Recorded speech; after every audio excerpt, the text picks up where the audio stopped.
muri Zimbabwe nangoti ndarike nepochidzidziswa hunhu chiko iwe ndakakubvisa kumusha wasvikawo kuziva manje tauni kubudikidza nechitungiza kuzvipoto akuda kuonerera ndinokudzosera kumusha kunduyecho ndakamudzisa kumusha unhu wei uri kuona kuti Zimbabwe iri kutokona saka zvine basa nei ndiri kuvaudza zvakaitika kumusha kuchimbuwe akamadzi kabhinzi kasikaibve kakaterekwa kuma6 kwana uzona ndakamira nevakuru kana kakagadzika umangwe kuma6 kuma7 kanenge padhuze nekuibva kubva kazoiswa mabhonzo kachi yako kabhinzi ndakaba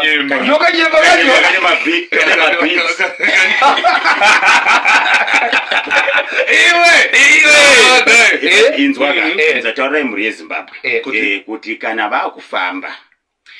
festive season yasvika fambani kuno mukati mwanjira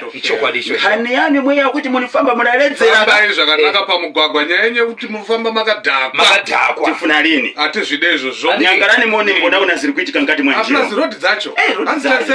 tsaona dziri kuitika mugwagwa unosati gore rese ranga ratopera sinombotaurawo zvine musoro saka nasatira zvine musoro zviri nani musoro uripo kohuru saka Merry Christmas and a Happy New Year.